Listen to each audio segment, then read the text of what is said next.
We are starting up with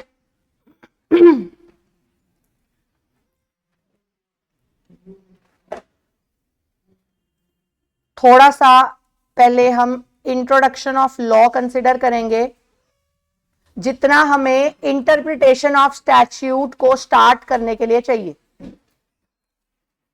ठीक है, हम फ्रेश नोट्स बनाएंगे हर चीज के। आपको इतना याद होगा, हमारा इंडियन लॉ है और इंडियन लॉ आपको पता है डिपेंडेंट किसके ऊपर है? इंग्लिश लॉ के ऊपर।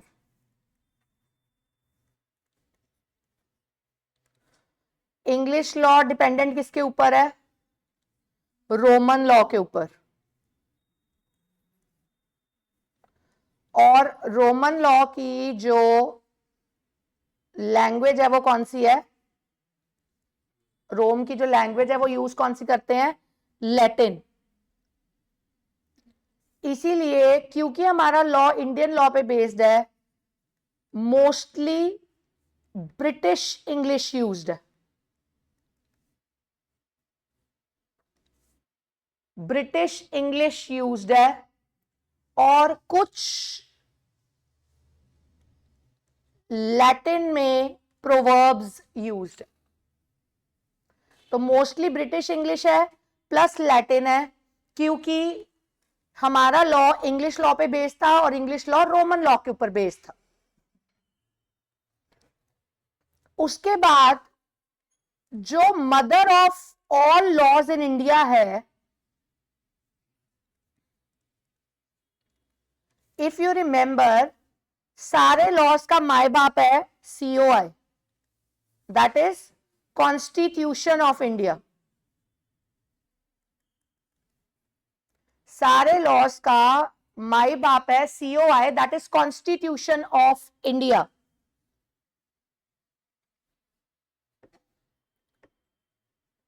ठीक है, कॉन्स्टिट्यूशन ऑफ इंडिया में जैसे हमारे एक्ट्स में कुछ डिफाइन करने के लिए सेक्शंस होते हैं, ऐसे कॉन्स्टिट्यूशन में कुछ भी डिफाइन करने के लिए आर्टिकल्स होते हैं। इसका आर्टिकल 245 कहता है कॉन्स्टिट्यूशन ऑफ इंडिया का, कॉन्स्टिट्यूशन ऑफ इंडिया का आर्टिकल 245 कहता है that only parliament of India, अगर सेंट्रल लेवल के लॉज बन रहे हैं तो, या स्टेट लेजिस्लेटिव, अगर स्टेट लॉज बन रहे हैं तो कैन मेक लॉज।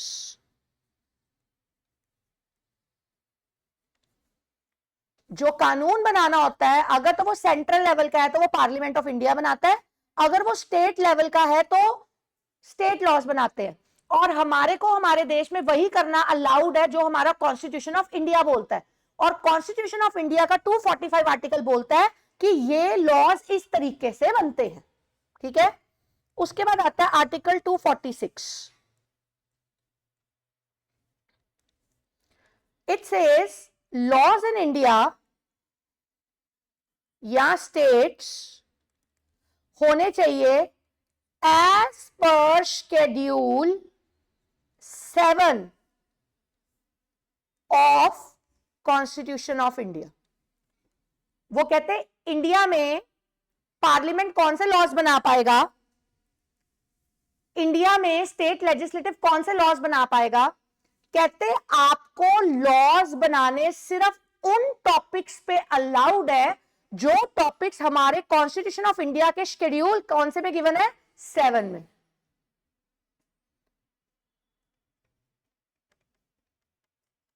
ये मैंने आपको 7th शेड्यूल शो किया कॉन्स्टिट्यूशन ऑफ इंडिया का।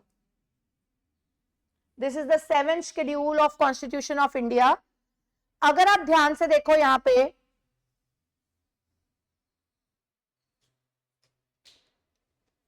अगर आप ध्यान से देखो यहां पे, सबसे पहले आपके पास आ गया यूनियन लिस्ट, दिख रहा है? Union list. यूनियन लिस्ट वो लिस्ट होती है जो लॉज पूरी कंट्री पे एप्लीकेबल होंगे। अगर आप ध्यान से दो, लिस्ट चलती जा रही है और टोटल लिस्ट के सब्जेक्ट्स जाके खत्म हो रहे हैं 97 पे। लास्ट नंबर 97 है, if you can see, last number 97 है। ठीक है, जैसे उन्होंने बोला है अगर टैक्स है ऑन सेल और परचेज ऑफ गुड्स, 92 का ए पढ़ रही हूं मैं, 92 का ए। अगर टैक्सेस है on the sale and purchase of goods other than newspaper, तो उसके ऊपर कौन से लॉज लगते हैं? सेंट्रल के लॉज, मतलब सेंट्रल लेवल के लॉज, क्योंकि यूनियन लिस्ट वो लिस्ट है जिसके लॉज पूरे इंडिया पे एप्लीकेबल है और जिसको कंट्रोल कौन करेगा? सेंट्रल। और जिस जिस चीज को सेंट्रल कंट्रोल करेगा मतलब उनके लॉज कौन बनाने वाला है? पार्लियामेंट। Is that clear? अगली देखो, अगली हेडिंग क्या दी हुई है उन्होंने? State list.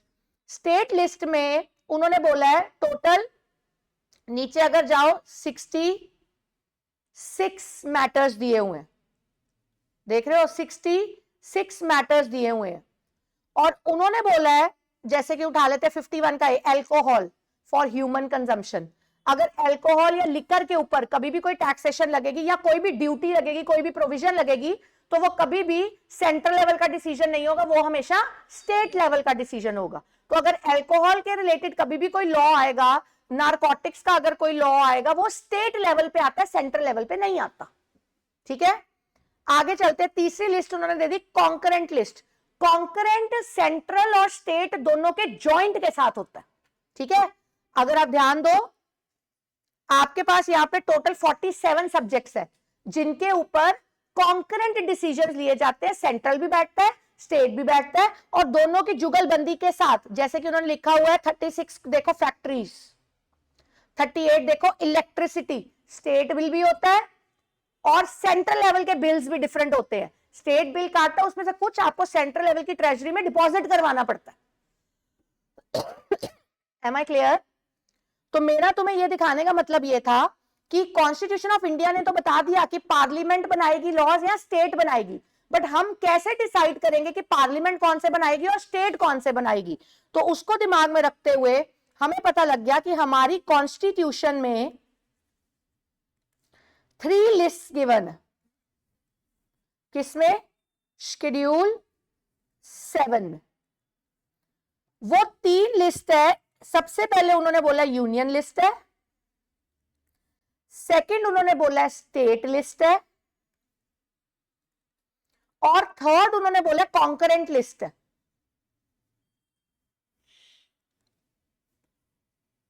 कॉन्करेंट लिस्ट है।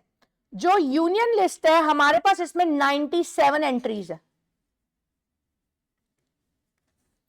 और ये जो 97 एंट्रीज हैं ये एप्लीकेबल है टू इंटायर कंट्री।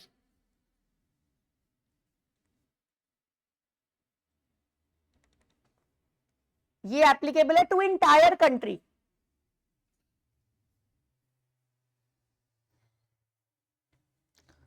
यहां पर अगर आप उस लिस्ट को गो थ्रू करोगे, यहां पे जो 97 में आपको मोस्टली जो सब्जेक्ट दिखेगा वो दिखेगा, अगर मैं वापस जाऊं लिस्ट पे और दोबारा से अगर हम अपनी लिस्ट खोलें और थोड़ी सा नजर मारें, सबसे पहले देखो फर्स्ट क्या है? Defence of India, number 1 defence of India, दूसरा नेवल आर्मी, तीसरा आर्म्ड फोर्सेस, फोर्थ उन्होंने बोला कंटोनमेंट, जो आर्मी रिलेटेड एरियाज होते हैं। फिर उसके बाद 6th पे अगर मैं आ जाऊं तो एटॉमिक एनर्जी, फिर अगर मैं और नीचे आ जाऊं तो सिटीजनशिप के रिलेटेड, और नीचे आ जाओ तो हाईवेज के रिलेटेड, और नीचे आ जाओ तो पोर्ट्स के रिलेटेड। वो कहते हैं यहां पे जितना भी कंटेंट है वो सारा वो है जो नेशनल इंपॉर्टेंस का है, जिसको हम हाई लेवल पे नेशनल इंपॉर्टेंस देते हैं। मोस्टली 97 जो लिस्ट है उसमें जो सब्जेक्ट है वो कौन से? Of national importance.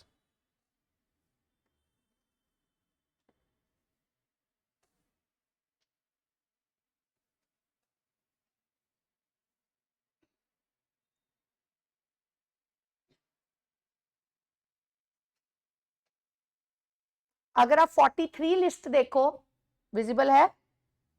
अगर आप 43 लिस्ट देखो, incorporation, regulation, winding up of trading corporation, corporation क्या होती है? Companies, including banking company, including insurance company, including financial incorporation, but does not include cooperative society. Cooperative society वो होती है जिनके मेंबर्स होते हैं और वो सिर्फ अपने मेंबर के वेलफेयर के लिए काम करते हैं. इसका मतलब 43 में उन्होंने बहुत क्लियरली बोल दिया कंपनीज के ऊपर यूनियन लिस्ट है. यूनियन लिस्ट में कंपनी इंक्लूडेड है.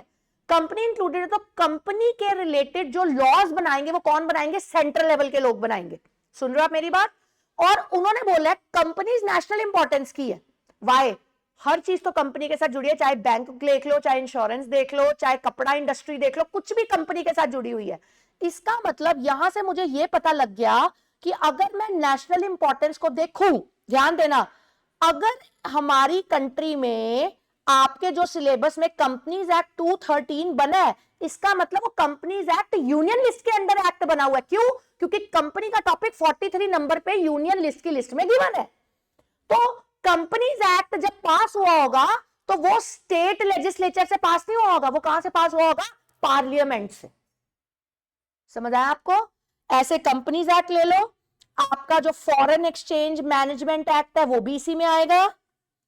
अभी आपने बैंकिंग पढ़ा तो कई जगह रेफरेंस के तौर पे यूज होगा बैंकिंग रेगुलेशन एक्ट. आपके सिलेबस में नहीं है लेकिन रेफरेंस के तौर पे बुक में नाम है बैंकिंग रेगुलेशन एक्ट 1949 और फेमा 1999.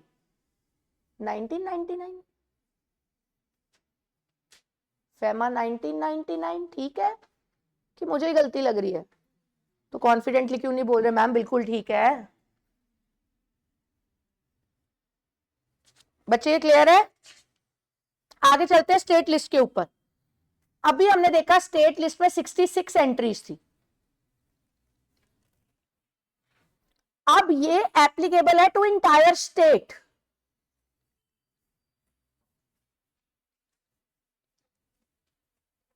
ये वो एंट्रीज है जो पूरे के पूरे स्टेट के ऊपर एप्लीकेबल है. इसका मतलब यहां पे जो टॉपिक होगा that is mostly subject of state importance. यहां पे वो कंटेंट पकड़े जाते हैं जो स्टेट के लिए इंपॉर्टेंट होते हैं. अगर आप देखो स्टेट पुलिस स्टेट की होती है, प्रिजन्स स्टेट की होती है, लिकर स्टेट का होता है, एग्रीकल्चर स्टेट का होता है, इरिगेशन स्टेट का होता है.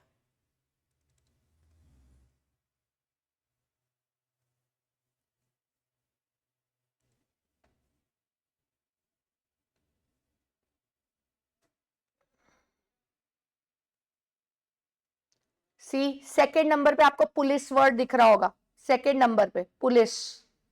फोर्थ नंबर पे आपको प्रिजन्स वर्ड दिख रहा होगा. प्रिजन्स जो भी होती है. उसके बाद पब्लिक हेल्थ या हॉस्पिटल जो स्टेट के है वो स्टेट लेवल के स्टेट के लॉज उनके ऊपर एप्लीकेबल होते हैं. 14th पे आ जाओ, आपको एग्रीकल्चर वर्ड दिख रहा होगा. दिख रहा है? सी उन्होंने ये भी दिखाया है, कहते हैं अगर आप 19th वर्ड को देखो वहां पे क्या लिखा हुआ है? फॉरेस्ट्स. और उसके बाद इस 19 एंट्री को उन्होंने लिखा 1976-77 में अमेंडमेंट हुई थी. उन्होंने फॉरेस्ट की लिस्ट को यहां से क्या कर दिया? ओमिट. उन्होंने बोला स्टेट के बस का नहीं है. फॉरेस्ट तभी बचे रहेंगे जब इसको कैसे कंसिडर किया जाएगा? कॉन्करेंट के साथ. समझ आया? आगे चलते हुए थर्ड लिस्ट हमारे पास आती है concurrent list. It has 47 entries. It is applicable to both state and central. As an example, जब आपके पास फूड का बिल आता है, फूड के बिल के नीचे जो टैक्स लगा होता है वहां पे क्या लिखा होता है? SGST CGST लिखा होता है. इसका मतलब दोनों टैक्स लग रहे हैं. इसका मतलब इसमें स्टेट भी इन्वॉल्व है, इसमें सेंट्रल भी इन्वॉल्व है. तो हम लिख देंगे GST is for both. CGST for central level and SGST for state level, जहां पे दोनों अपना प्रोविजन लगाते हैं।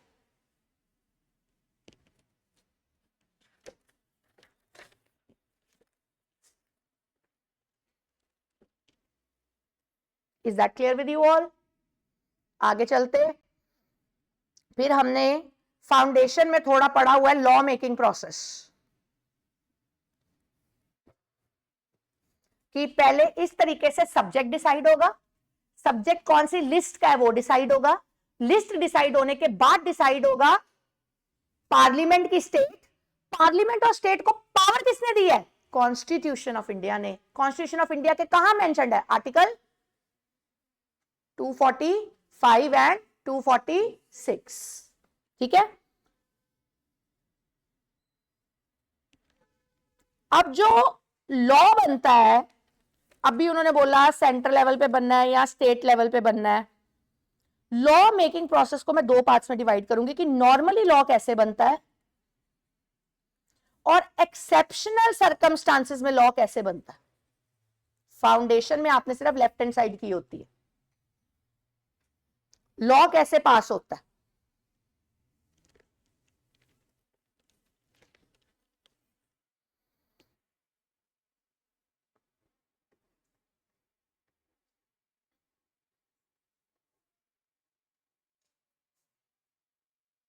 सबसे पहले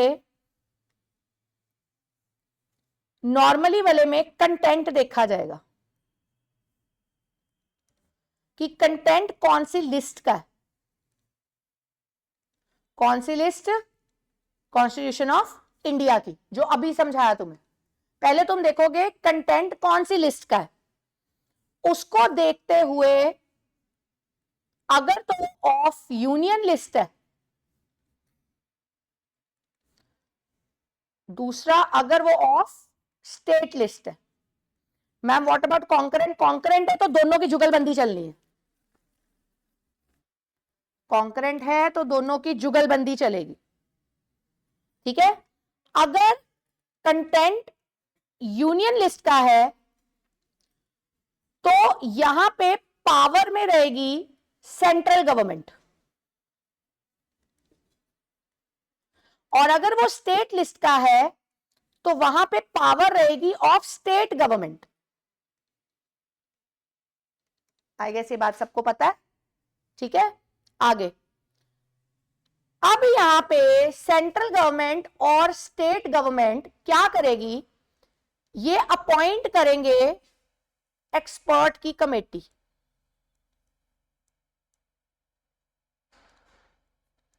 ये लोग सेंट्रल गवर्नमेंट वाले या स्टेट गवर्नमेंट वाले अपॉइंट करेंगे एक्सपर्ट कमेटी, ठीक है जी। अब ये जो एक्सपर्ट कमेटी है ये यहां पे करेगी ड्राफ्टिंग। ड्राफ्टिंग ड्राफ्टिंग ड्राफ्टिंग करके ये क्या बनाएंगे? ये कच्चा बिल तैयार करेंगे, ये क्रिएट करेंगे टेम्पररी लॉ, और उस टेम्पररी लॉ को हम क्या बोलते हैं?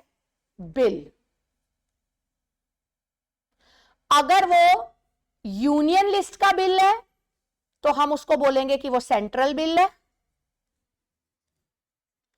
अगर वो स्टेट लिस्ट का बिल है तो हम उसको बोलेंगे कि ये स्टेट बिल है। Am I clear till here? आगे चलते हुए, राइट हैंड साइड छोड़ी हुई है, अभी हमने वहां टॉपिक लाना है, छोटा छोटा ही है। आगे, अब इस बिल को इंट्रोड्यूस किया जाएगा। कहां पे?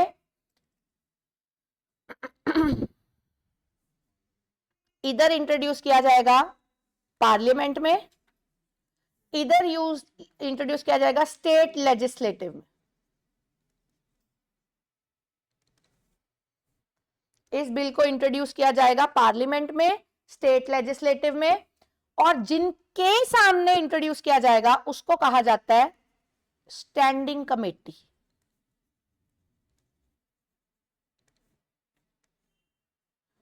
अब अगर पार्लियामेंट है तो वो पार्लियामेंट की स्टैंडिंग कमेटी हो जाएगी, पार्लियामेंट एससी, और अगर स्टेट लेजिस्लेचर है तो वो स्टेट की स्टैंडिंग कमेटी हो जाएगी, स्टेट स्टैंडिंग कमेटी।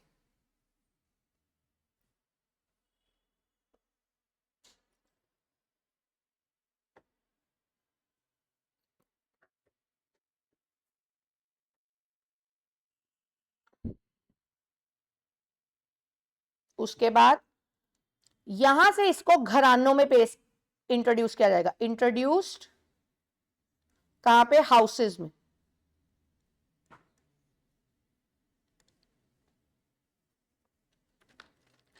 कहां इंट्रोड्यूस किया जाएगा? हाउसेस में।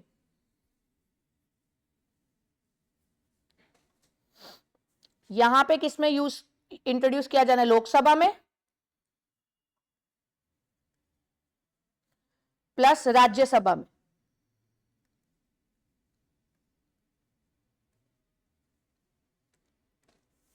Lok Sabha called house of people,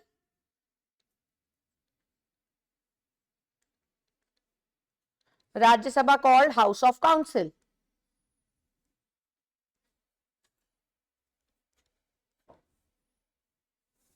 और अगर स्टेट लेवल है तो ये रिप्रेजेंट होगा state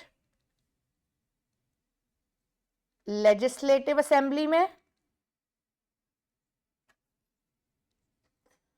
plus state legislative council के पास।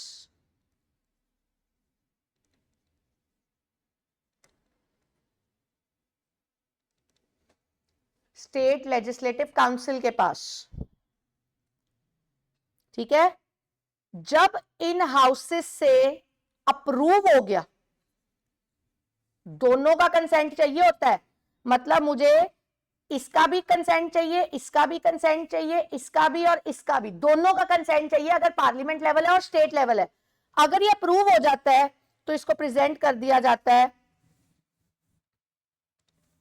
अगर ये अप्रूव हो जाता है तो यहां पे ये प्रेजेंट होगा प्रेसिडेंट के पास।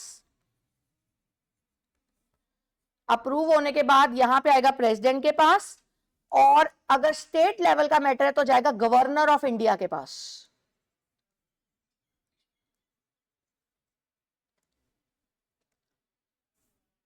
अब जब यहां से इन दोनों से जब असेंट मिल गई तो यहां से बिल टर्न्स टू एक्ट। जब असेंट मिल जाती है तो बिल जो होता है वो बिल किसमें कन्वर्ट हो जाता है? एक्ट में। तो अगर बिल एक्ट में कन्वर्ट हुआ है और वो यूनियन लिस्ट का है जिसमें प्रेसिडेंट ने इन्वॉल्वमेंट ली है, यहां पे जाके बनेगा वो सेंट्रल एक्ट, जो पूरे देश पे लगता है। जैसे कि Indian contract act is a central act applicable to all full of India, whole of India पे लगता है, ठीक है। और अगर यहां पे होगा तो यहां पे कौन सा एक्ट आएगा? State act. यहां पे आएगा state act. Narcotics act is a state act, Indian narcotics is a central act.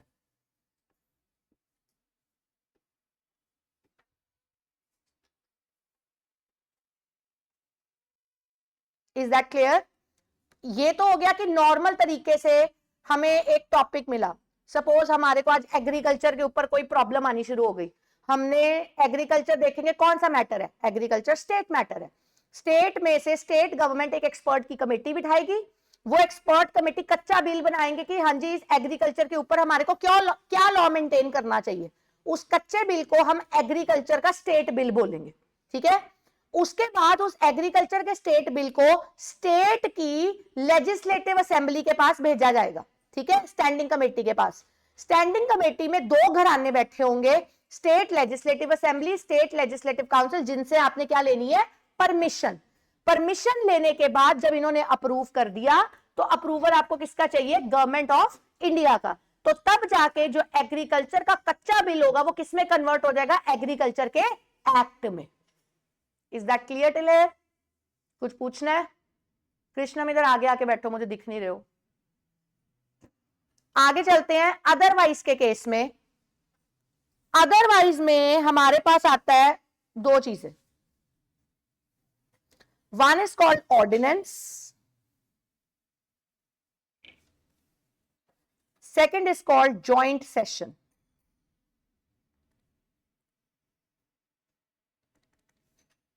One is called ordinance, second is called joint session. जब इलेक्शंस होने लगे होते हैं तो आपके जो पार्लियामेंट के हाउसेस होते हैं ये लिक्विडेट हो जाते हैं, मतलब नॉट इन एक्शन में होते हैं, इनकी दोबारा से चुनाव होते हैं और दोबारा से असेंबलीज सेट होती हैं। तो जब वो ऐसे मोड में है, जब वो काम नहीं कर रहे, जब उनकी री एसोसिएशन होनी है, उस वक्त क्या होता है, कहीं कभी कोई इंपॉर्टेंट कंटेंट आ जाए तो क्या प्रेसिडेंट वेट करेगा कि पहले जो पार्लियामेंट के हाउसेस के लोग हैं पहले वो इलेक्ट होंगे फिर जाके हम डिसीजन, ऐसा नहीं होता। तो कई बारी क्या होता है, जब आपके हाउसेस सेशन में नहीं है लेकिन इमरजेंसी है, तो वहां पे प्रेसिडेंट को क्या लेना पड़ जाता है, सेल्फ डिसीजन। प्रेसिडेंट को क्या लेना पड़ जाता है, सेल्फ डिसीजन। जब प्रेसिडेंट सेल्फ डिसीजन लेता है, मतलब मान लो प्राइम मिनिस्टर के प्रति कोई इमरजेंसी आ गई, वहां पे सेशन में नहीं है हाउसेस, लोकसभा और राज्यसभा, तो क्या हम वेट करेंगे पहले चुनाव होंगे? आंसर इज नहीं। वहां पे प्रेसिडेंट को इंस्टेंट डिसीजंस लेने पड़ेंगे। जब प्रेसिडेंट भी इंस्टेंट डिसीजन लेता है वो भी लॉ ही बनता है। समझ आया? तो यहां पे हम क्या लिखेंगे, ordinance is passed by president of India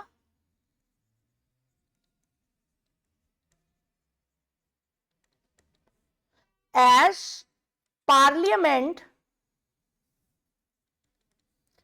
is not in session.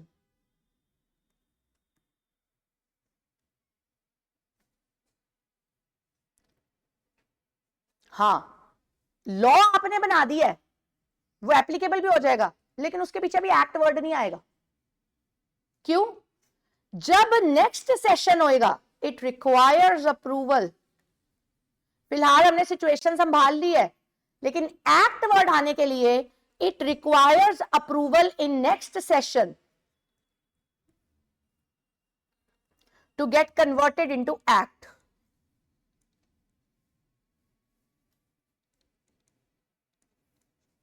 अगले सेशन में जब वो वर्किंग में आएंगे, आपको फिर से असेंट लेनी पड़ेगी। प्रेसिडेंट का तो असेंट इन्वॉल्व ही है क्योंकि उसने तो डिसीजन लिया ही है, बट इस तरीके में क्या हुआ है, ध्यान दो। पहले नॉर्मल एक्ट बनने के लिए पहले हाउसेज आते थे फिर प्रेसिडेंट आता था। ऑर्डिनेंस में उल्टा हो रहा है, पहले प्रेसिडेंट ने डिसीजन लिया, अब हम ऊपर को जा रहे हैं। प्रेसिडेंट से उल्टा जाके ऊपर क्या आता था, हाउसेज। अब नेक्स्ट सेशन में जाके हम उनकी परमिशन लेंगे और वहां पे जाके क्या हो जाएगा, ये किस में कन्वर्ट हो जाएगा, act. Is that clear till here? कुछ पूछना है?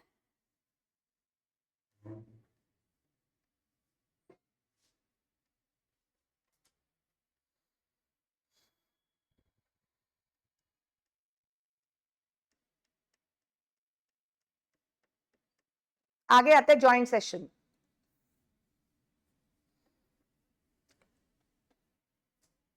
ज्वाइंट सेशन का मतलब क्या है, लोकसभा प्लस राज्यसभा।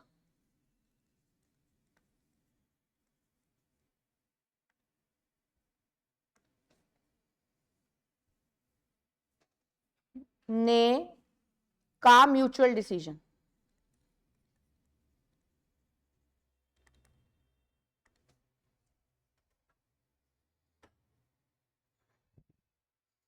मतलब लोकसभा को राज्यसभा को इकट्ठा बिठा दिया, अलग अलग नहीं, इकट्ठा बिठा दिया।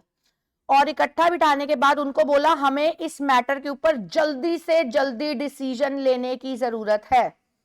कहते ऐसा कब हुआ है? एक बारी जॉइंट सेशन हमारी कंट्री में बैठा है डाउरी प्रोहिबिशन एक्ट के लिए,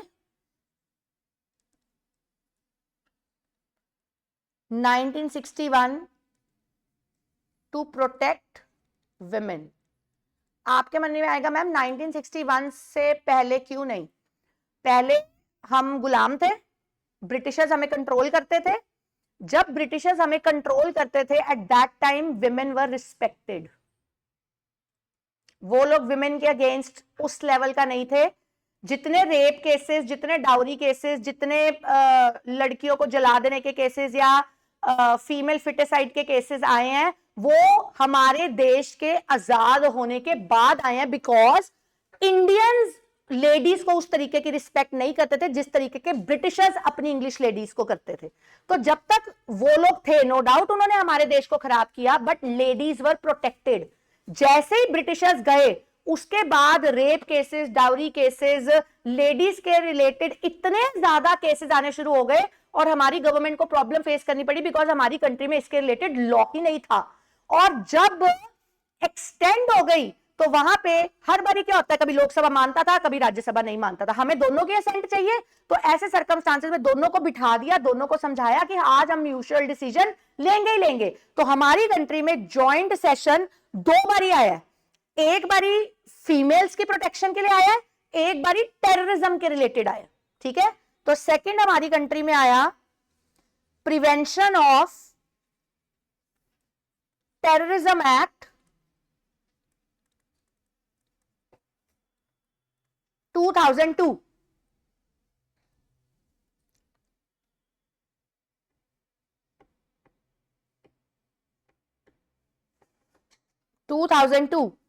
ये टेररिज्म एक्ट कब आया था? पार्लियामेंट में बॉम्ब फोड़ दिया था टेररिस्ट ने। हमारी कंट्री में 2002 से पहले टेररिज्म के रिलेटेड कोई एक्ट ही नहीं था। तो एक दिन पार्लियामेंट में ही बॉम्ब फूट गया। तो जब मिनिस्टर तिलबिलाए तो उनको अक्ल आ गई कि हमारे को इसके प्रति क्या क्रिएट करने की जरूरत है, एक्ट।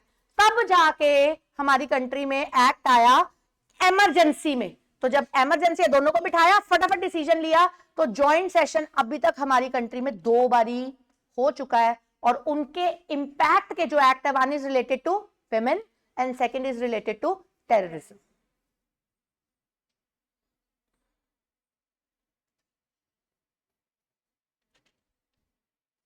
इसका मतलब अगर ऑर्डिनेंस में बिल पास हुआ है तो कैसे हुआ होगा? मेरा क्वेश्चन तुमसे है, अगर ऑर्डिनेंस में बिल पास हुआ तो कैसे हुआ?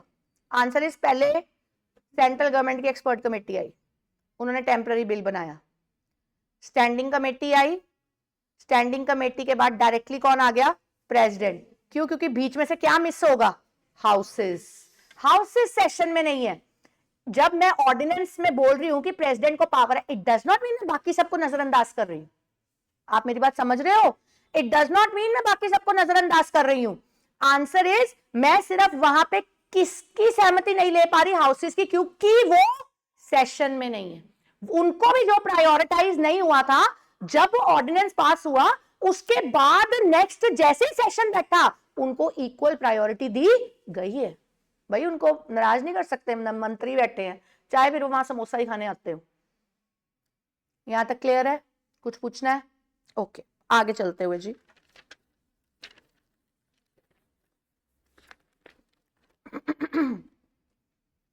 आगे चलते हुए अगला हमारे पास आता है, आपको जो कि पता है और हमने डिस्कस भी किया हुआ है, दैट कॉन्स्टिट्यूशन के, हमारी कॉन्स्टिट्यूशन का 3 टायर स्ट्रक्चर है। हमारी कॉन्स्टिट्यूशन का 3 टायर स्ट्रक्चर है। अगर याद हो तो भी ठीक है, नहीं हो तो मैं दोबारा करवा रही हूं। सबसे पहले हमारे पास आता है पार्लियामेंट। अगर सेंट्रल लेवल पे है, देखो तुमने वहां मेरे साथ जब फाउंडेशन में किया, तुमने सिर्फ पार्लियामेंट वर्ड लिखा हो। अब तुम्हें पता लग गया यहां पे साथ में क्या आना है? State legislative. अगर स्टेट का मैटर है तो स्टेट लेजिस्लेटिव। ठीक है। दूसरा हमारे पास आता है गवर्नमेंट। तीसरा हमारे पास आता है कोर्ट, कोर्ट्स। ठीक है। हमारी कॉन्स्टिट्यूशन के 3 टायर्स। सबसे पहले जो पार्लियामेंट है उसको बोला जाता है, this is equal to legislative authority.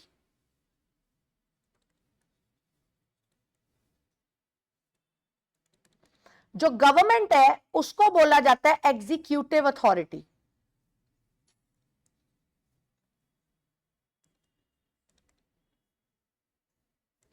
और जो कोर्ट्स होते हैं उनको बोला जाता है जुडिशरी अथॉरिटी।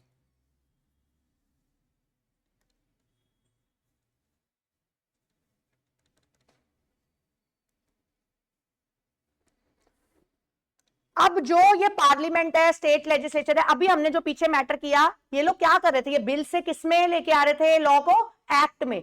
इसका मतलब है इस महकमे का मेन फंक्शन क्या है? आंसर इज ये लोग लॉज बनाते हैं, इनैक्ट लॉज। ये वाला कॉन्स्टिट्यूशन ने पार्लियामेंट को या स्टेट लेजिस्लेटिव को पावर दी हुई है to make laws, enact laws. अब लॉ बन गया, अब लॉ बन गया। मान लो हम ट्रैफिक लॉस बोल देते हैं, कानून पास हो गया ट्रैफिक लॉस के रिलेटेड, बट अगर हम लेट हो रहे हैं क्लास के लिए और हम देखते हैं ऊपर कैमरा तो नहीं लगा, रेड लाइट है, हम क्रॉस कर जाते हैं, और एक दिन में 1000, 2000, 3000 कितने लोग रेड लाइट जंप करते हैं, आपको कोई आइडिया नहीं है। इसका मतलब आपको क्या लगता है कि ट्रैफिक लाइट को क्रॉस करने के रिलेटेड क्या लॉ नहीं बना होगा? आंसर इज बना हुआ है, बट द पॉइंट इज उसकी इंप्लीमेंटेशन इतनी स्ट्रांग नहीं है, लोगों को वो इतना बड़ा मैटर नहीं लगता, लोग फिर भी उसको तोड़ देते हैं। इसका मतलब लॉ बनाना आसान है, लॉ को इंप्लीमेंट करना मुश्किल है। यही अगर हमारी पुलिस, गवर्नमेंट स्ट्रांग हो जाए, पुलिस प्रॉपर तरीके से एहतियात हो, लाइट चली जाती है तो समझ नहीं आता, इधर से भी गाड़ी आती है, इधर से भी, अगर ये प्रॉपर तरीके से इंप्लीमेंटेशन की हो, आपको क्या लगता है कि क्या लाइट क्रॉस होगी? आंसर इस कभी नहीं होगी। वाई? हमारे इनैक्ट लॉज वीक नहीं है, हमारे गड़बड़ कहां पे है? सेकंड महकमे में, जिन्होंने लॉ को इंप्लीमेंट करना है वो सही तरीके से इंप्लीमेंट नहीं कर पाते। ठीक है, तो इनका मेन फंक्शन गवर्नमेंट का क्या आ गया? Answer is to implement laws.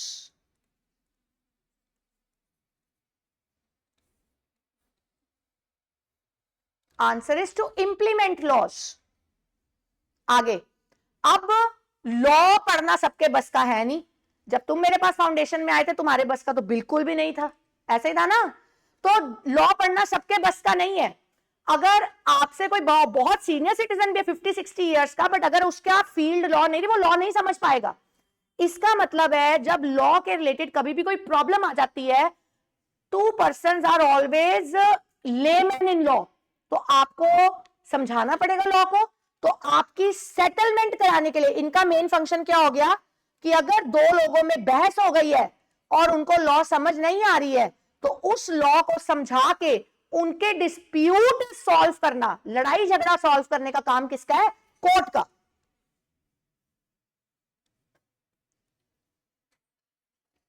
Court का।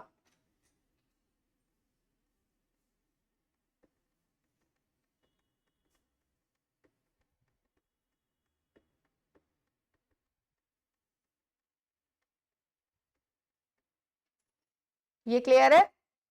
अब आते हैं जरा यहां पे कोर्ट्स पे।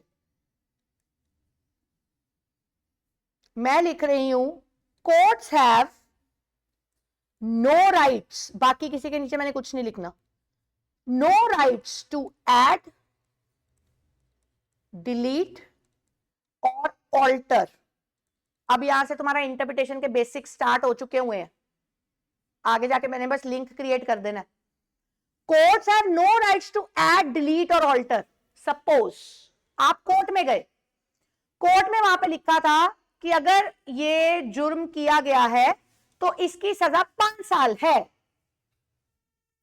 इसकी सजा 5 साल है, 5 साल है। एक होता है मैक्सिमम 5 साल है। मैक्सिमम 5 साल का मतलब क्या है? 5 भी हो सकती है, कम भी हो सकती है। 5 साल है का मतलब क्या है? 5 ही होगी। अब अगर कहीं लॉ में ये बात लिखी हुई है that imprisonment is for 5 years, जज उसको 4.9 नहीं कर सकता, जज उसको 5.2 भी नहीं कर सकता। वाई? 5 को 4.5 करने का मतलब है आप लॉ में ऑल्ट्रेशन कर रहे हो। ऑल्ट्रेशन करना तेरे बस में ही नहीं है जज। वाई? क्योंकि तेरा फंक्शन क्या है? सिर्फ डिस्प्यूट को सेटल करना। ऑल्टर करना मतलब नया लॉ लाना। नया लॉ लाने की पावर किसके हाथों में है? पार्लियामेंट के। तो जज तू कौन होता है ऑल्ट्रेशन करने वाला? समझ आया? तो जज ना ही ऐड कर सकता है, ना ही डिलीट कर सकता है, ना ही ऑल्टर कर सकता है। समझ आया? आगे चलते हुए, it can just enforce laws as it is. भाई जज इसलिए बिठाया है, आपको लॉ की समझ नहीं थी, आप एक वर्ड को कुछ और समझ रहे हो, सामने वाला बंदा कुछ और समझ रहा है, तो जज को इसलिए बिठाया ताकि उस डिस्प्यूट को क्या किया जाए? सॉल्व। समझ आया? मैम अलग कैसे समझ सकता है? आप दिमाग लगाओ ना। बायो वाले स्टूडेंट के लिए प्लांट का मतलब क्या है? पौधा। अकाउंट्स वाले स्टूडेंट के लिए प्लांट का मतलब क्या है? Plant and machinery. तो देयर इज वेरी नॉर्मल की पॉसिबिलिटी हो सकती है कि वर्ड को लेके एरर आ जाए। ठीक है, आगे। whenever court gives declaration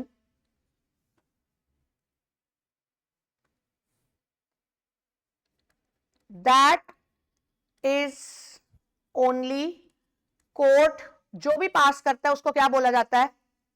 order. Court जो बोलेगा वो ऑर्डर है, किसके ऊपर? प्लेंटिफ के ऊपर एंड डिफेंडेंट के ऊपर। याद है कल बताया था, केस जिसने किया प्लेंटिफ, जिसके ऊपर हुआ डिफेंडेंट। आगे ध्यान देना, कोर्ट हैज अ पावर। अभी तो बोल रहे थे पावर नहीं है, हाथ बंधे हुए हैं। दिमाग लगाओ, बाल्फर वर्सेस बाल्फर फेमस हुआ होगा तो लीडिंग केस बना। तो लीडिंग केस बनाने की पावर किसके हाथों में है? कोर्ट के, क्योंकि केस तो कोर्ट से निकलेगा। तो दे से court has the power of making leading cases, but no power to amend the act. Simple, जो एक्ट बनाने की ताकत रखता है वही एक्ट को बंद करने की ताकत रखता है, वही एक्ट को बदलने की ताकत रखता है, वही एक्ट में कुछ नया इंट्रोड्यूस करने की ताकत रखता है। कोई और कॉन्स्टिट्यूशन का टायर किसी और के डिपार्टमेंट के काम को नहीं संभालेगा, whatsoever it is। तो जो पार्लियामेंट का काम है कोर्ट को करना कदापि भी अलाउड नहीं है, तो जो कोर्ट का काम है वो पार्लियामेंट को करना कदापि भी अलाउड नहीं है। Am I clear? तो अगर मैं लेमन लैंग्वेज में समझाऊं, कानून पे वैसे तो पट्टी बंदी होती थी, जो कि अब रिमूव हो गई है। पट्टी बंदी होती थी तो क्या बोलते थे? कानून अंधा है। ये क्यों बोला जाता था? कानून अंधा का मतलब ये होता था कि कानून के पास अपने सही गलत देखने के बावजूद भी करेक्ट डिसीजन लेने की पावर नहीं थी। आप किताबी पढ़ाई करके जो किताब में लिखा है उसको मद्देनजर रखते हुए क्या दे देते थे? डिसीजन। और इसी चक्कर में जो बहुत पढ़े लिखे लोग होते हैं वो लॉ में लूपहोल्स ढूंढ लेते हैं, और वो जो लॉ मेकर से भी गलती हो सकती है क्योंकि वो भी ह्यूमन है, वो वहां से गलती ढूंढते हैं और वो लॉ से पतली गली से निकलने की कोशिश करते हैं। समझ आया? समझ आया? बहुत ध्यान से मेरी बात सुनना, क्योंकि लोग ओवर स्मार्ट है। अपने यहाँ पे ऐप बाद में आती है, उसका वायरस पहले आता है। ऐसे ही होता है। अपना यहाँ पे आईफोन 17 प्रो मैक्स बाद में आया, उसकी फेक बॉडी पहले आनी शुरू हो गई इंडिया। तो हमारे यहाँ पे क्या प्रॉब्लम है? हमारे यहाँ पे लॉ बाद में बनता है, उसको तोड़ने के लूपहोल्स लोग पहले ढूंढ लेते हैं, जो लॉ मेकर्स होते हैं जिनको प्रॉपर पढ़ना आता है। अब यहाँ पे जज की तुम्हारा टॉपिक, अब जज क्या करता है? कहते हैं इसका मतलब जज को बिठाने की जरूरत क्या? वो ऐसे बैठे जैसे उसने चूड़ियां पहनी हुई है, वो कर तो कुछ सकता नहीं। जब ये डिसीजन दिया गया तब ये बोला गया, ध्यान से सुनना, लॉ कहता है लिखा जो मर्जी हो जज को मानना पड़ेगा, लेकिन अगर उस लिखे की वजह से कोई इंसान लूपहोल, कोई होल है उसके अंदर, उसको पकड़ रहा है और वो बचने की कोशिश कर रहा है और पतली गली से निकल रहा है, और हर बैठे इंसान को पता लग रहा है कि ये गुनहगार है, बट ये बच रहा है। क्यों बच रहा है? क्योंकि हमारे लॉ में ऐसा लिखा है और उसने वो लूपहोल पकड़ लिया है। तो हम लॉ में बोलेंगे he is trying to play mischief. क्या बोलेंगे? तो आपको क्या लगता है जब जज को दिख रहा है, वहां बैठे लॉयर्स को दिख रहा है, सबको दिख रहा है, मीडिया को दिख रहा है, क्या उसको हम पतली गली से निकलने देंगे? Answer is never. वहां पे कोर्ट के पास पावर आती है इंटरप्रिटेशन की, जो कि आपका चैप्टर है, मैंने स्टार्ट करना। इंटरप्रिटेशन, इंटरप्रिटेशन का मतलब होता है सिचुएशन को देखते हुए, सर्कमस्टांसेस को देखते हुए, शब्दों को देखते हुए, शब्दों के इंपैक्ट को देखते हुए कोर्ट ये डिसीजन लेता है लिखा ये है लेकिन मतलब ये है। कोर्ट के हाथ में पावर आ गई ये बोलने की, लिखा जो मर्जी हो लेकिन उसका एग्जैक्ट मीनिंग जज बताएगा। एग्जैक्ट मीनिंग बताने के लिए जज जो मर्जी बोल सकता है। समझ आया? पावर वही है कि कर वो ऐड ही रहा है, कर वो ऑल्टर ही रहा है, कर वो अमेंड ही रहा है, लेकिन लॉ की बुक में वो चेंज नहीं आएगा, क्योंकि अमेंडमेंट करने की पावर किसके पास है? पार्लियामेंट के पास। लेकिन जहां पे केस आया और वो केस बच के निकल रहा है, वहां पे ऑल्टर अमेंड वो सब कुछ कर रहा है, बट हम ये वर्डिंग्स यूज नहीं कर सकते। हम करेक्ट वर्डिंग क्या यूज करेंगे? कोर्ट ने क्या किया? इंटरप्रिटेशन करा, और इंटरप्रिटेशन करके उस गुनेगार को क्या मिल गई? सजा। मैं ये नहीं बोलूंगी कोर्ट ने ऑल्टरेशन कर दी, वाओ, कोर्ट ने अमेंडमेंट कर दी, वाओ, नो, नॉट पॉसिबल। तो अगर आप ये वर्डिंग यूज कर लेते तो कांटा पड़ जाएगा। कोर्ट के पास क्या करने की पावर है? इंटरप्रिटेशन। और इंटरप्रिटेशन का मतलब होता है सही जगह पे सही मायने में शब्दों को सही अर्थ देना। Stop thinking what is written, think what was the intention of writing it. Intention ये थी लिखा जो मर्जी हो, इसीलिए भाई तू पतली गली से निकल नहीं सकता। ध्यान दो, मैंने बोला था जब वो पतली गली से निकलना चाहेगा, हमने वर्डिंग्स क्या यूज करनी है? Trying to play mischief. अब जब कोर्ट उसका सोल्यूशन निकालता है, हम बोलेंगे advance the remedy to such mischief. समझ आया कुछ? सबको क्लियर है? तो यहां से पता चल गया कोर्ट का मेन फंक्शन, हमने ऊपर लिखा है टू सेटल डिस्प्यूट, लेकिन डिस्प्यूट को सेटल करने के लिए क्या करना पड़ेगा? Interpretation of laws.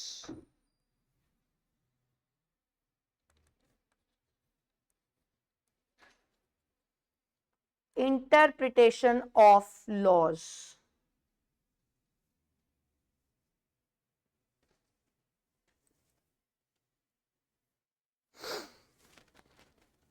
नीचे हिंदी में लिखो, सिचुएशन के अकॉर्डिंग लॉ में लिखे शब्दों को सर्कमस्टांसेस देखते हुए सही अर्थ देना, यह है इंटरप्रिटेशन का मतलब।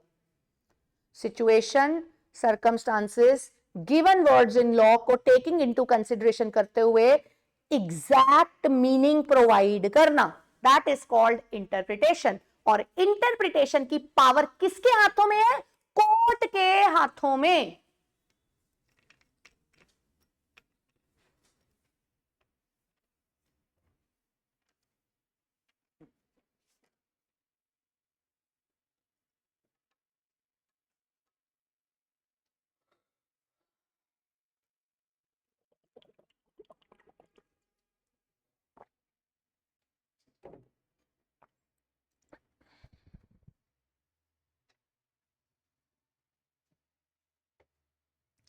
Is that clear till here? पक्की बात है?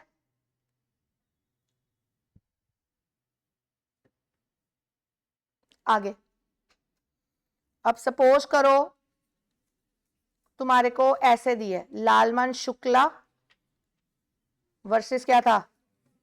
गौरी दत्त। उसका कुत्ता गुम गया था, कुछ बुक्स में गिवन है उसका नेफ्यू गुम गया था। याद है? उसने अपने सर्वेंट को ढूंढने जाने के लिए बोला था। मैंने आपको बताया था ये जो पार्टी है जो वर्सेस के लेफ्ट पे है, और ये पार्टी है जो वर्सेस के राइट पे है। वर्सेस के जो लेफ्ट पे होती है वो कौन होती है? प्लेंटिफ। प्लेंटिफ कौन होता है?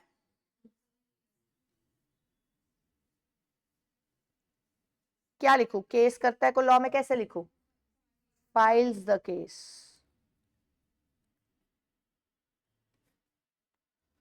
केस कौन फाइल करता है?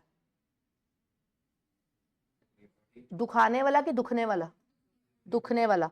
तो मैं कह सकती हूं दिस इज सफरिंग पार्टी,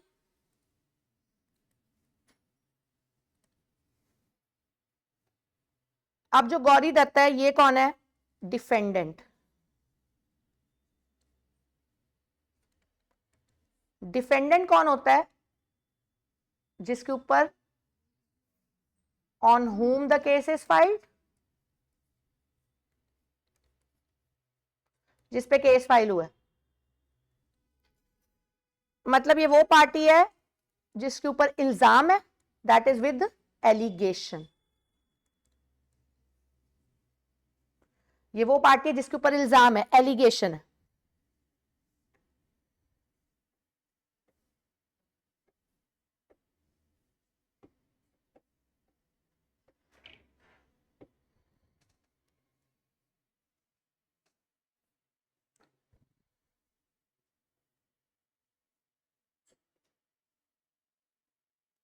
अब मान दो further case is appealed in next court. जिस कोर्ट से आपका निर्णय आया, आप उस निर्णय से जस्टिफाइड नहीं हो।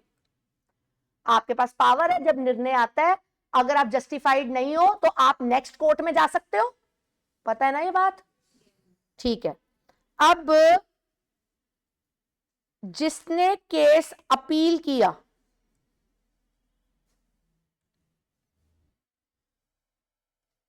तो हम बोलेंगे पिटीशन का नेम क्या है? नेम ऑफ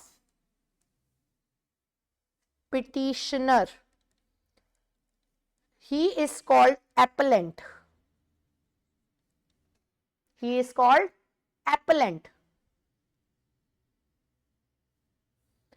और जिसके नाम को उसने लपेटे में लिया, नेम ऑफ जिसने क्या करना है, रिस्पोंडेंट, उसको बोला जाता है एपली। आपको केस नहीं ठीक लगा, दोनों में से जिसने भी केस को अपील किया एपलेंट, जिसके प्रति अपील किया एपली।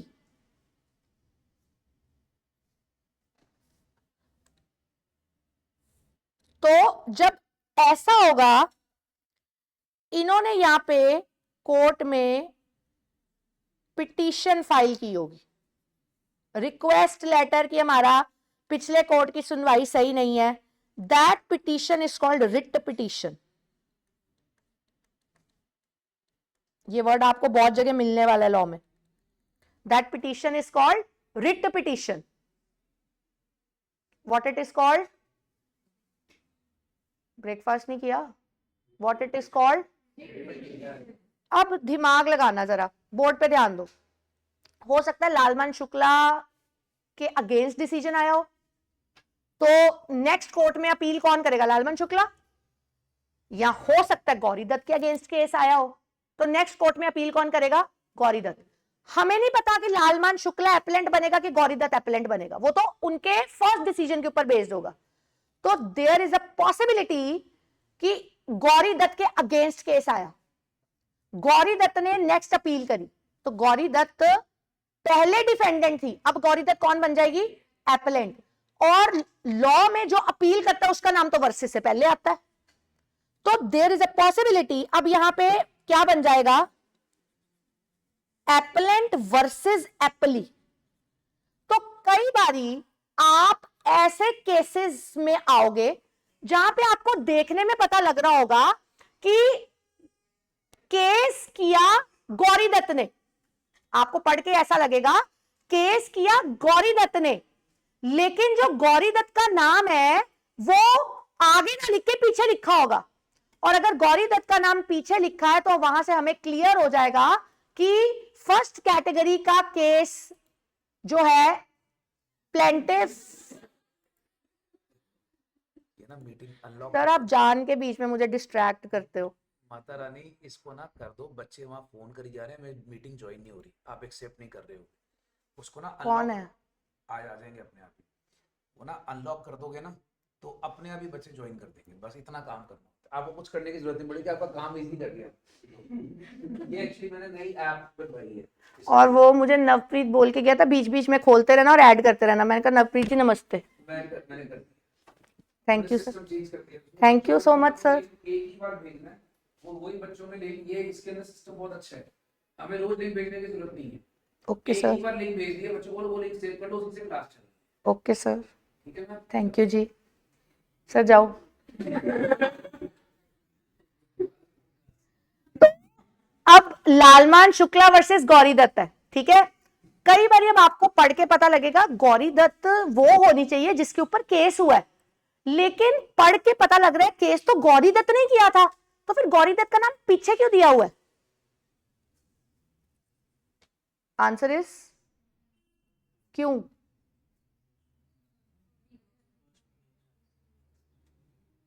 मैं गलत बोल रही हूं और तुम मुझे पकड़ नहीं रहे हो।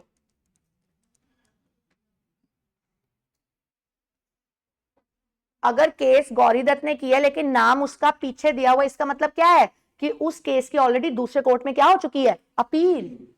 और अपील गौरी दत्त ने नहीं डाली, किसी और ने डाल दी है। तभी गौरी दत्त ने चाहे केस किया हो, लेकिन नाम गौरी दत्त का अगर राइट हैंड साइड पे शो हो रहा है, इसका मतलब है उस केस की कहीं और ऑलरेडी अपील जा चुकी है। दैट इज द रीजन, चाहे शुरुआत केस की गौरी दत्त ने करी थी, लेकिन अब एप्लेंट और एप्ली की वजह से पार्टीज टू केस चेंज हो चुकी। समझ आया? आपको समझ आया? तो यहां पे क्या बन जाता है? Appellant versus apply. अब हमें नहीं पता एप्लेंट पुराना प्लेंटिफ है कि एप्लेंट पुराना डिफेंडेंट है, we don't know. Do you get it? समझ आया? ऐसी केस स्टडीज भी आपने मेरे साथ पढ़नी है जिसमें ऐसा होने वाला है कि केस करने वाली पार्टी है बट दिखा रहे हैं कि उसके ऊपर तो जज सुनवाई पे सुनवाई, इसका मतलब वो अपील हो रखा है केस। ठीक है, आगे आगे चलते हैं जी।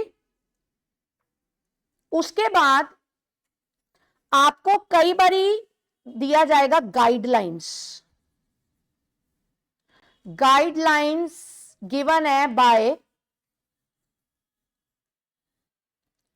Central government. कोई एक्ट आया, बाद में सेंट्रल गवर्नमेंट ने गाइडलाइंस निकाल दी।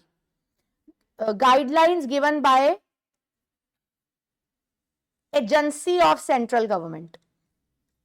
ठीक है, अगर कोई एक्ट आपने पास किया, उस एक्ट में कोई क्लैरिटी नहीं थी और फर्दर सरकार को उसके ऊपर गाइडलाइंस निकालनी पड़ी। अगर सरकार ने गाइडलाइंस निकाल ली है और गाइडलाइंस निकालने वाली सरकार सेंट्रल गवर्नमेंट है, तो उन गाइडलाइंस को बोला जाता है सेंट्रल गवर्नमेंट ने रूल पास किया। अगर आप कहीं पे भी पढ़ोगे रूल ये है, ये पास हुआ, इसका मतलब है रूल पास करने वाली सरकार कौन सी है? Central government. ठीक है, और अगर आपने कोई रूल पास करना है, लेकिन वो रूल किसने पास किया? Agency of central government. Agency मतलब ये सेंट्रल गवर्नमेंट के अनुसार चलते हैं। इन एजेंसीज को हम सेक्टोरल रेगुलेटर्स भी बोलते हैं। एजेंसी को सेक्टोरल रेगुलेटर्स भी बोलते हैं।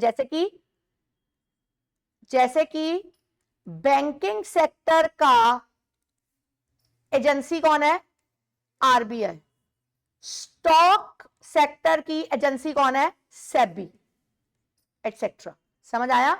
तो जो आरबीआई है, हम इसको क्या बोलेंगे? RBI agency of central government है। इन्होंने अपने अपने सेक्टर्स संभाले हुए हैं।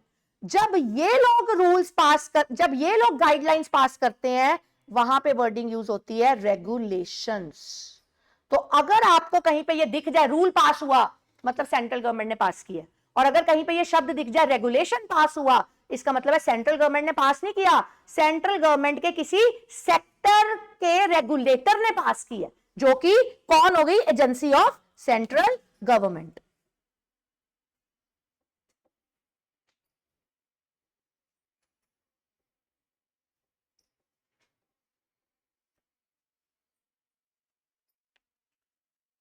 Is that clear? अब सपोज करो कोर्ट में मान लो व्हीकल्स एक्ट है। व्हीकल्स एक्ट में लिखा हुआ है drink and driving the vehicle is not allowed. आप सबको पता है ड्रिंक करके ड्राइव करना अलाउड नहीं है। Now the problem is vehicle act बहुत पुराना है। उस जमाने में ये ई रिक्शा ई बाइक नहीं होते थे। ठीक है, इतने सन 47 का एक्ट है, वहां पे लिखा हुआ है व्हीकल वर्ड को जब डिफाइन किया गया है, व्हीकल वर्ड में लिखा गया कि कोई भी चीज जो विद पेट्रोल, डीजल या मोटर कंसिडरेशन से चले जिसमें कोई ना कोई केमिकल डलता हो। अब अगर मैं उस शब्द को देखो और आज की ई बाइक को देखूं, ई बाइक में केमिकल डलता ही नहीं है, ना पेट्रोल डलता है ना डीजल डलता है। इसका मतलब जो पुराना मोटर व्हीकल एक्ट बनाया है, उस पुराने मोटर व्हीकल एक्ट के हिसाब से व्हीकल वर्ड जो आज चल रहे हैं वो उसमें है ही नहीं। ऐसा ही है। अब जी कोई समझदार आ गया जिसको लॉज की नॉलेज थी, उसने पकड़ा पौआ, पकड़ी अपनी ई बाइक, चलाता गया और पीता गया। कहता मोटर व्हीकल एक्ट में लिखा हुआ है drink and drive not drink and driving the vehicle is not allowed. मेरी व्हीकल तो व्हीकल एक्ट में आती ही नहीं है, मैं पी भी सकता हूं, मैं दौड़ा भी सकता हूं, मैं कुछ भी कर सकता हूं। अब बताओ वो सही कर रहा है कि गलत कर रहा है? अब अगर मैं जज को बोल दूं भाई तू ना ऑल्टर कर सकता, ना तू ऐड कर सकता, ना तू अमेंड कर सकता, वो तो पीता जाएगा और चलाता जाएगा। कोर्ट को कहीं ना कहीं तो रोक लगानी पड़ेगी। नहीं तो अगर आज एक बंदा ऐसे निकल गया, अगली बारी 10 ऐसे लोग पौआ पीते हुए जाते नजर आएंगे। क्यों? भेड़ चाल कि उसको नहीं पकड़ में आया मतलब इसका कोई लॉ नहीं है। तो कोर्ट के हाथ में वहां पे क्या पावर आएगी? कोर्ट बोलेगा नो डाउट व्हीकल एक्ट में लिखा है कि पेट्रोल डीजल वाली गाड़ियां, बट व्हीकल एक्ट पुराने टाइम का बना था। इंटेंशन सोचो, अगर वहां पे लिखा है कि drink and driving the vehicle is not allowed, कहते हैं इंटेंशन सोचो। जज कहता है इंटेंशन ये थी अगर आप पी के चलाओगे आपकी जान को भी खतरा है और आप किसी दूसरे की जान को भी खतरे में डालोगे। फिर चाहे तुम ई बाइक ही क्यों ना चला रहे हो, पी के चलाओगे तो खुद की जान भी खतरे में है, दूसरी की जान भी खतरे में है। इन स्पाइट द फैक्ट कि व्हीकल वर्ड आज की ई बाइक को कवर नहीं करता, yet drink and drive the vehicle का रूल ई बाइक्स पे भी एप्लीकेबल है। समझ आया? समझ आया? पक्की बात है? कुछ पूछना है? ओके। एग्जाम्पल लिखो नीचे वहां पे जाके। As an example,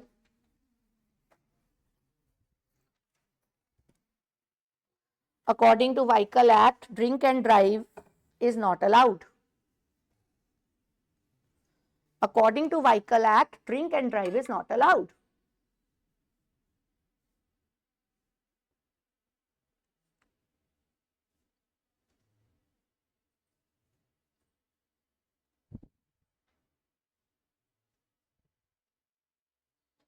If an uncle drives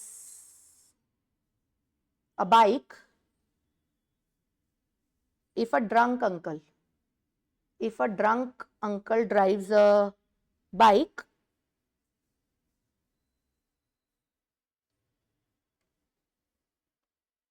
he has to go to if caught, he has to go through the procedure of the court.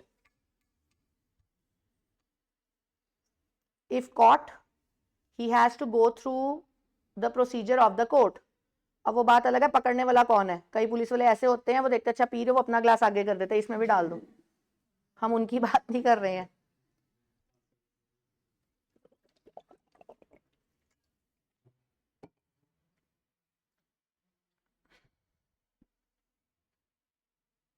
Clear है? However, if a drunk uncle is driving e-bike,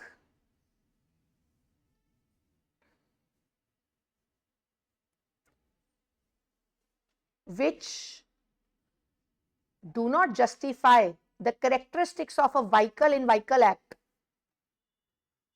which do not justify the characteristics of a vehicle in a Vehicle Act,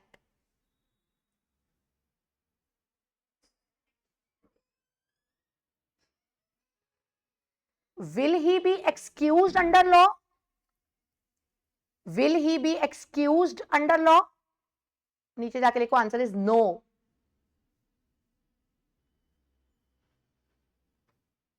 Here court will interpret. Here court will interpret. And instead of looking what is written,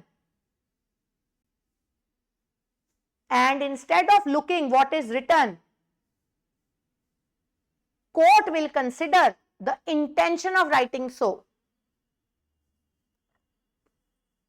Court will consider the intention behind writing, ऐसे लिख दो। Court will consider the intention behind writing. Considering that, drunk uncle driving e-rickshaw will also be subject to proceedings of court. Drunk uncle with e-rickshaw will also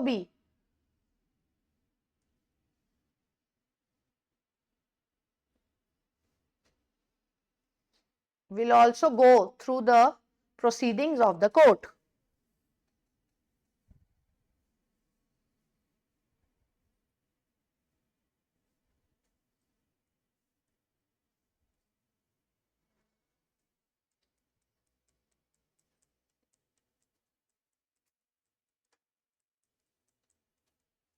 Is that clear? पक्की बात है? कुछ पूछना है? इसका मतलब अभी लेमैन लैंग्वेज में मैं ऐसे लिख सकती हूं दैट इंटरप्रिटेशन जितना कभी हमने पढ़ा है उसके हिसाब से मैं ऐसे लिख सकती हूं this it means meaning of something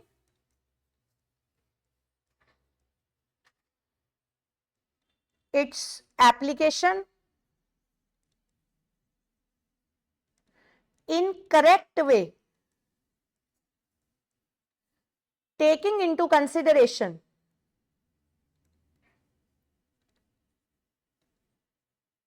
circumstances of given case. Meaning of something, its application in correct way, taking into consideration circumstances of given case. ये लिखनी नहीं है आपने, अगर पेपर में आ गया तो ये तुम्हारी समझ के लिए, अभी तुम्हें सिर्फ लेमन लैंग्वेज में करा रही हूं.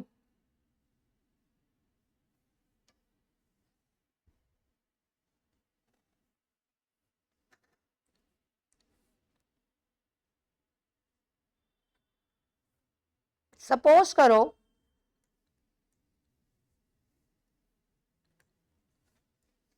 सीए मनन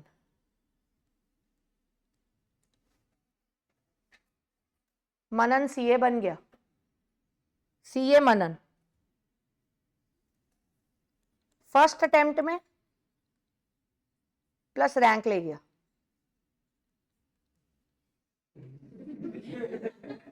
हंस क्यों रहे हो? अच्छा ही बोल रही हूं मैं. हद ही हो गई. अच्छा लिख रही हूं उस पर भी हंस रहे हो. मनन सीए बन गया फर्स्ट अटेम्प्ट में और रैंक भी ले गया.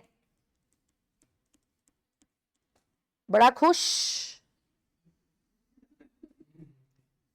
इसने डिसाइड किया टू थ्रो अ पार्टी.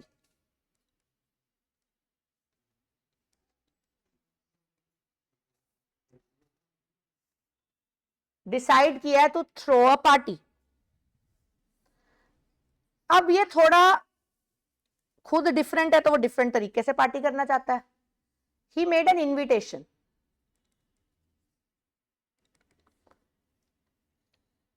एक इनवाइट उसने बनाया चॉकलेट बॉक्स पे. चॉकलेट का बॉक्स बनवाया. कहता ये दूंगा सिर्फ क्लोज वंस को. उसमें समर का नाम नहीं है. कहता ये दूंगा सिर्फ क्लोज वंस को. ठीक है. दूसरा कहता यार सीए बनाऊं, टाइल पे एनग्रेव करवाता हूं यादगार. टाइल पे एनग्रेव करवाया और ये उसने रख लिया अपने पास, केप्ट फॉर मेमोरीज. ये अपने पास ही रखा उसने कि इस डेट को मैं चार्टर्ड अकाउंटेंट बनाऊं और इस डेट को मैं पार्टी थ्रो कर रहा हूं.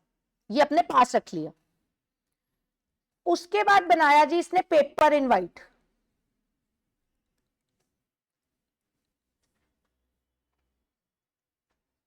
कहता ये उनके लिए है जो रिश्तेदार dash dash, for normal relatives. उनको भी बुलाना जरूरी है. पेरेंट्स बुलाएंगे साडा मुंडा चार्टर्ड अकाउंटेंट बन गया. और कहते जी उसके अलावा इसने ईमेल इनवाइट भी बनाया. ईमेल या व्हाट्सएप इनवाइट भी बनाया. कहता ये उनके लिए है जो फ्रेंड्स या फैमिली दूर रहती है, लिविंग फार. 4 इनवाइट्स बनाए उसने.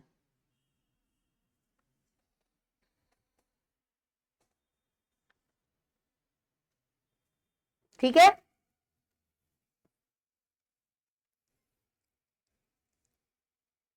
समर के पास पेपर इनवाइट आया, नॉर्मल रिलेटिव्स, मतलब क्लास में दिखाता था बहुत अच्छा दोस्त है बट भेजा पेपर इनवाइट। मैं आग नहीं लगा रही, मैं वैसे ही एग्जांपल दे रही हूं। तो मुझे इनवाइट आया ही नहीं। सपोज मैंने समर से बोला, समर मुझे बता इस इनवाइट में क्या लिखा है। मेरे पास इनवाइट नहीं आया, समर के पास पेपर इनवाइट आया। मैंने बोला समर मुझे बता पेपर में क्या लिखा है। ये मेरे को बोलेगा मैम मैंने अभी तक एनवलप खोला नहीं है। मैंने कहा तो क्या हुआ, तेरा दोस्त है, तुझे पता ही होगा उसने क्या लिखा है, तू बता। अब प्रैक्टिकली आप एक बात बताओ, जितनी मर्जी मैं पढ़ी लिखी हूं, जितना मर्जी समर पढ़ा लिखा हो, जब तक वो पेपर को रीड नहीं करेगा, रीड करने के बाद उसके द्वारा लिखी चीज को अंडरस्टैंड नहीं करेगा, क्या वो मुझे मेरे द्वारा पूछे क्वेश्चन का कंक्लूजन दे सकता है? आंसर इज नहीं। आंसर इज नहीं। तो इसका मतलब है अगर मैं यहां से देखना चाहती हूं, मैं इच्छुक हूं कि इसके इनवाइट में क्या लिखा है, मुझे सबसे पहले क्या करना पड़ेगा? रीड। क्या पढ़ूंगी? शब्दों को। जब मैं शब्दों को पढ़ूंगी, पढ़ने के बाद कुछ शब्द ऐसे होंगे जो मुझे क्लियर है, कुछ शब्द मुझे ऐसे होंगे जो नॉट क्लियर है।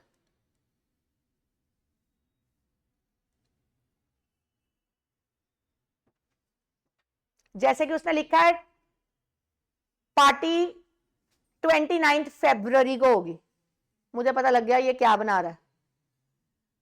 और वहां पे लिखा है party to be held in Radisson Blu either banquet और रेस्टोरेंट। ये क्लैरिटी नहीं है यार, बैंक्वेट में कर रहा है कि रेस्टोरेंट में कर रहा है, क्लैरिटी नहीं है। जब कुछ शब्दों की वर्तों की जाती है लॉ में, कुछ शब्द बिल्कुल क्लियर होते हैं, जैसे कि क्रिस्प डेट लिखी है, टाइमिंग लिखी है, हमें बहुत क्लियर होता है। लेकिन कुछ चीजें होती है जो हमें क्लियर नहीं होती है। जो तो क्लियर वर्ड्स है, we will understand it as it is, क्योंकि उसमें कोई कॉम्प्लिकेशन नहीं है। इसका मतलब शब्दों के लिखे होने से सिर्फ नहीं चलता, दूसरा कंटेंट कौन सा आ जाता है? अंडरस्टैंड करने का। पहला कंटेंट क्या था? रीड करने का।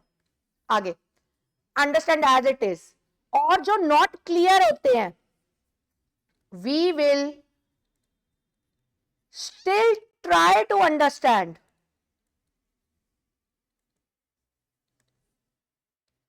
by creating तुक्कास एंड लॉजिक्स। अब क्या होगा? मम्मी आएंगी, किन्ने दी बरात है या किन्नी पार्टी है? 500।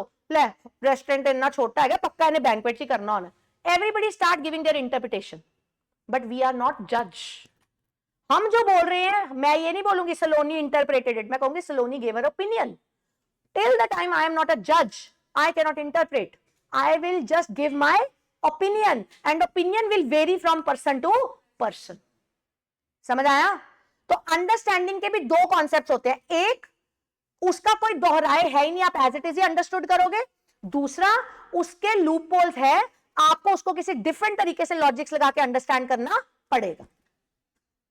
ठीक है जी? और उसके बाद जब आप ये कर लोगे, देन फाइनल आपके पास थर्ड एलिमेंट आएगा।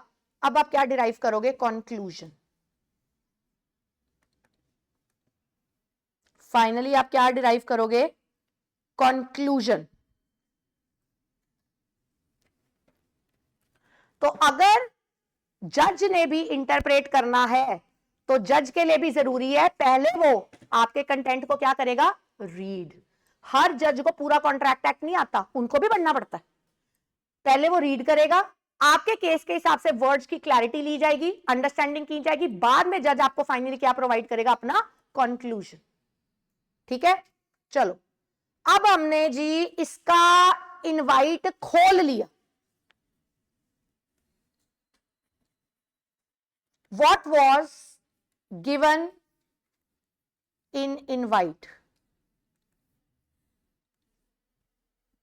वहां पे लिखा था you are cordially invited for celebration of CA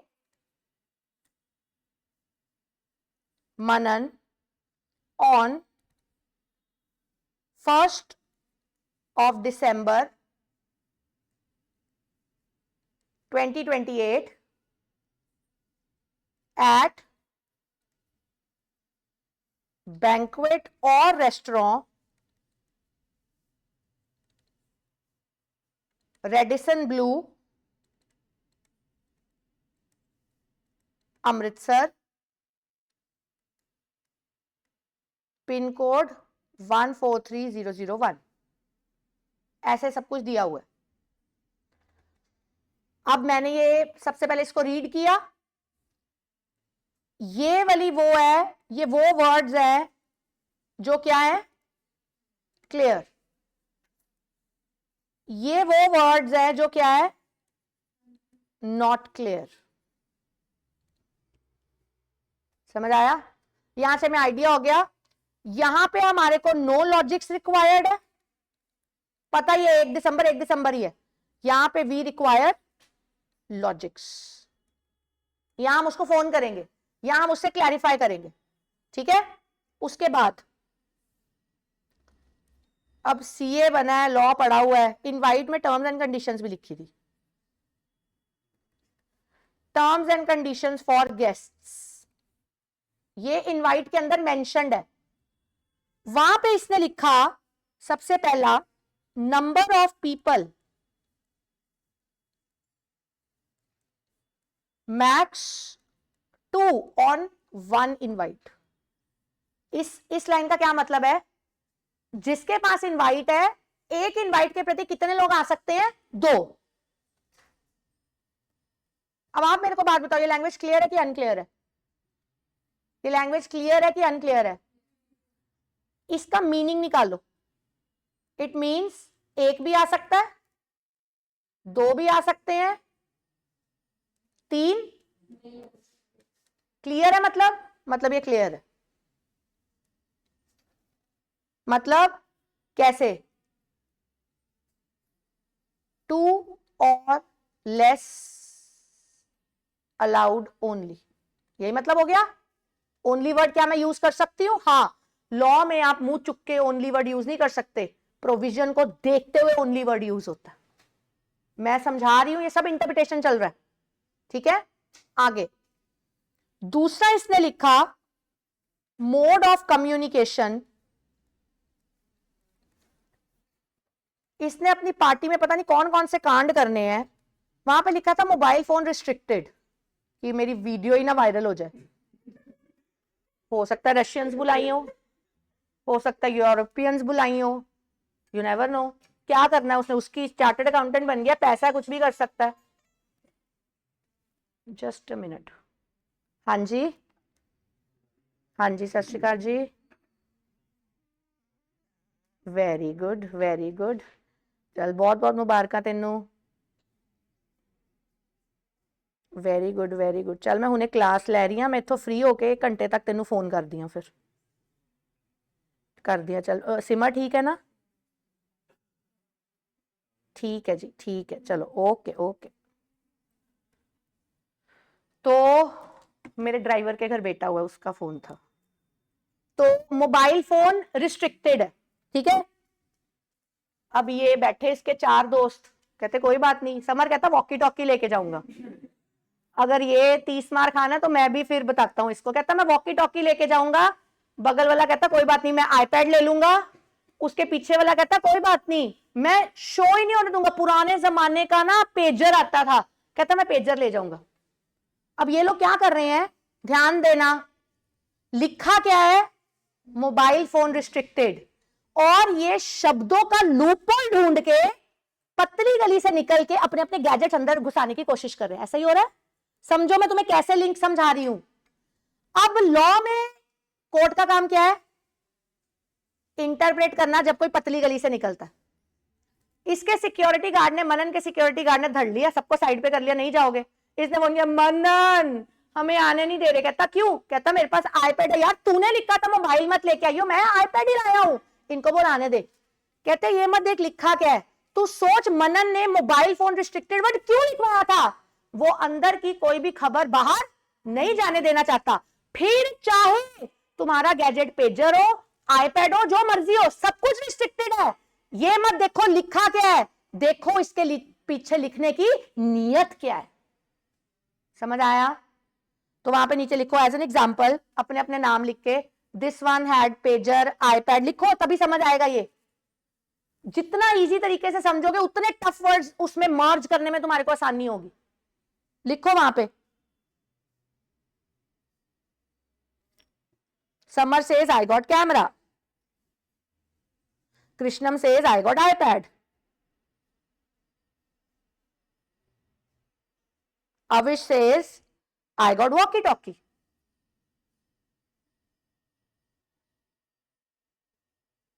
Still they be restricted. Reason? Reason? Do not consider what is written on the invite. Do not consider what is written on the invite. Rather consider the intention behind writing it. Rather consider the intention behind writing it.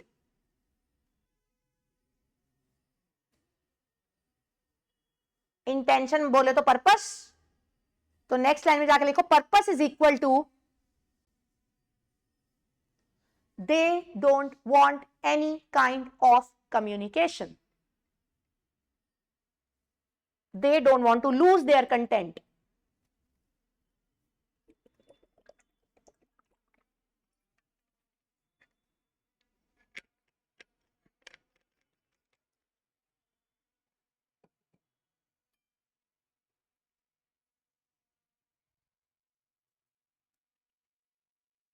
बेटा जी clear है? सबको clear है? बस आज इतना करेंगे, यहां से मैं कल कंटिन्यू रखूंगी, ठीक है? प्लीज पढ़ के आना आपसे।